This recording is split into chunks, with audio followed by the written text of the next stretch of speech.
I never claimed to be perfect. I never said I was a savior. There is nothing that makes me different or better than you. I'm no better than you or anybody. Whatever I've done in this life, anyone else could have done the same thing. Drew Android. Third actor, just say Android, aka the whiner. X's life was tragically taken too early and hurt many fans, and even though it's already been 4 years, his pain is still felt.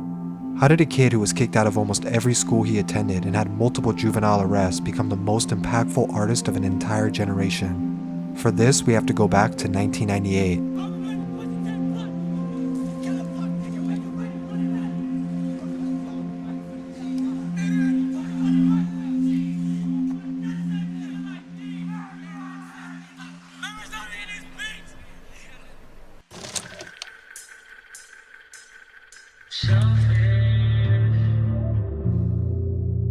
Jahseh Onfor was born January 23, 1998 in Plantation General Hospital in Florida. His parents, Dwayne and Cleopatra, had given birth to a healthy boy, but he was diagnosed early on with atrial septal defect, also known as a hole in the heart. This is actually pretty common. Doctors just advised he never played too rough. He spent the first year of his life living with his dad and his half-sister, Ariana. Ariana watched Jahseh grow up firsthand and knows more about his early childhood than most. She published videos going into detail about his upbringing, but for unknown reasons the videos have all been deleted. But this is what we do know. Always been empty. It'll always be empty. It's a big problem. It's like a void nobody can fill. After being born, his parents had already separated. He would visit between both his mom and dad's homes until settling in with his dad at 36th Street, West Palm Beach. Although he was living at his dad's house, he spent most of his time there with Ariana and her mom while his dad was away working. Dwayne and Ariana said when Jahseh was little, he always wanted the attention to be on him. He would cry until someone picked him up and then go quiet. Although this is completely normal for an infant to do, this would foreshadow the troubled upbringing and behavioral patterns to come. Sometime in 1998, Jahseh's dad had an affair with another woman, giving birth to a third child under a third mother. It was only a few months after this video was filmed that Tashna would call off their relationship. She called Cleopatra, Jahseh's biological mom, and asked her to come pick up her son.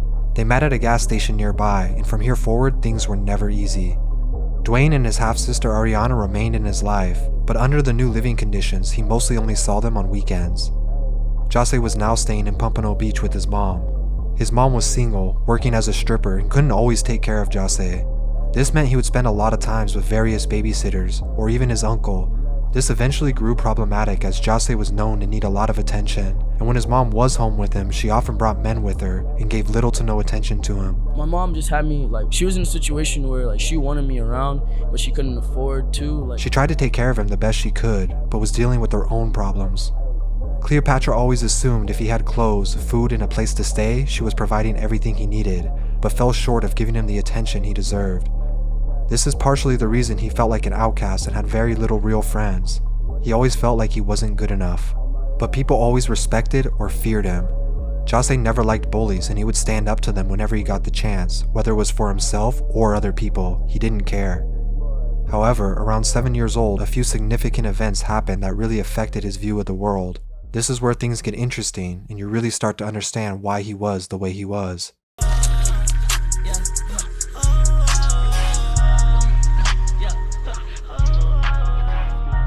We mentioned before that Jahseh was sometimes babysat by his uncle after school, and sometimes he would stay over for days at a time. Unfortunately, his uncle was known to suffer from depression, and because of this, he often had outbursts. Sometimes during these incidents, he would take it out on Jahseh, getting physical with him, and because he was so young, he didn't understand why this was happening. One day while Jahseh was at school, his uncle had another outburst. This time, nobody was around to take it out on, so unfortunately, he took the anger out on himself. When Jahseh returned home from school that day, he was the first person to discover his uncle hanging from the balcony. Seeing this traumatized him and fed his own anger and depression more. Just a few months after this, something else would also happen.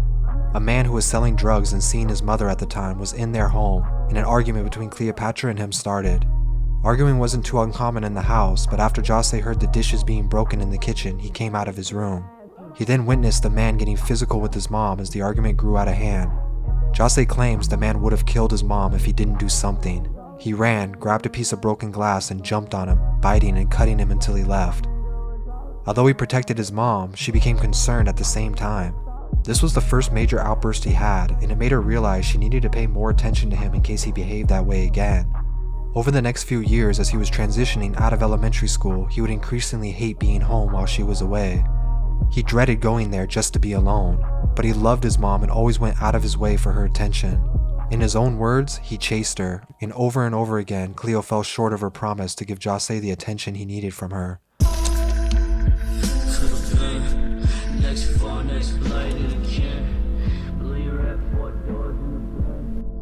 Meanwhile this is happening, Jose's dad was the only other person he could get that care from. He remained active in his life, but mostly only saw him on the weekends at this point. But even that came to an end. Around 2008, his dad would run into some trouble with the law. He met a man who was interested in buying weed in bulk from him. Dwayne and a few others agreed to sell the man 800 pounds, but what they didn't know was a full surveillance team was doing an investigation on the entire process. It was revealed the man was an undercover DEA agent, and they seized over 500 pounds of weed, with Dwayne and 7 others being arrested. The trial would last until mid-2009 when he was sentenced to 9 years in prison for money laundering, conspiracy, and drug trafficking. Jose's dad was a prominent figure in his life who provided stability, and just like that, he was gone. At the time, Jose was attending Margate Middle School. It wasn't the best school in the area, but it was the perfect place for his rage that was building up. He spent a lot of time online with the laptop he got for Christmas, just talking and interacting with people, sometimes playing video games to distract himself.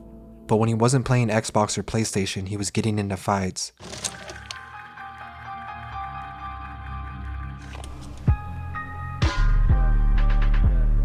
This became a regular thing, causing him to be expelled from schools. His mom would argue with him about things like this because she wanted him to be great academically and go on to better things. But Jose knew that wouldn't come from school or being a well-behaved student. He is what he is because of himself, and he didn't want to keep hiding it. His mindset started to change, and his appearance as well. The way he dressed and acted was unique to him and represented how he felt better. In the 7th grade, he was forced to start at a new school. Although he considered himself an outcast, he was always able to attract and meet people like himself, so making friends wasn't too hard for him. He was friendly unless you gave him a reason not to be, he said. The only subject he actually enjoyed in school was history class. Everything else just led to more fights. There was something about fighting that he loved. He liked fighting for people who couldn't fight for themselves, but also for the thrill it gave him.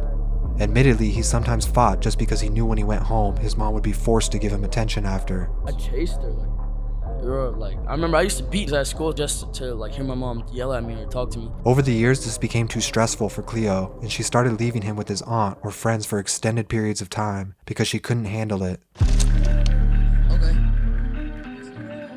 Okay, so you moved. When his aunt saw that he had interest in music, she convinced him to perform in the church choir. But at one of the recitals, once again, he fought one of the band members who Jose said was bugging him and beat another kid with a pair of drumsticks. His outbursts were taking a toll on everyone around him. When he was finishing the 8th grade and going into high school, his mom would officially kick him out. He says at this time he was drifting homeless and felt lost with no direction in life. Eventually, he went to live with his grandma, Colette Jones, in a community called the Isles of Inverry. The neighborhood was popular for drug dealing and gang activity. Here, he met and liked hanging out with the older kids. But his grandma was very religious. She woke up for church on Sundays and had a strict curfew. If he didn't make it home, the door would be locked, so he avoided staying here as much as he could. He bounced around a lot, sleeping at different friends' houses and only went home when he needed to. His depression and anxiety were getting the best of him. He started selling weed and experimenting with drugs like Xanax and Vicodin to numb himself, but these were small problems compared to what was coming.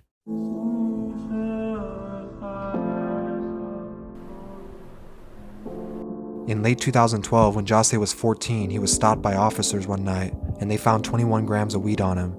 He was charged with a felony and sentenced to 1 month in juvenile detention and 6 months in a correctional facility. Just 1 month after completing these obligations, he was arrested and locked up again, this time for breaking into a home with a few others to steal laptops, unknowing at this time that this single event would actually turn out to be a blessing in disguise and change the course of his entire life.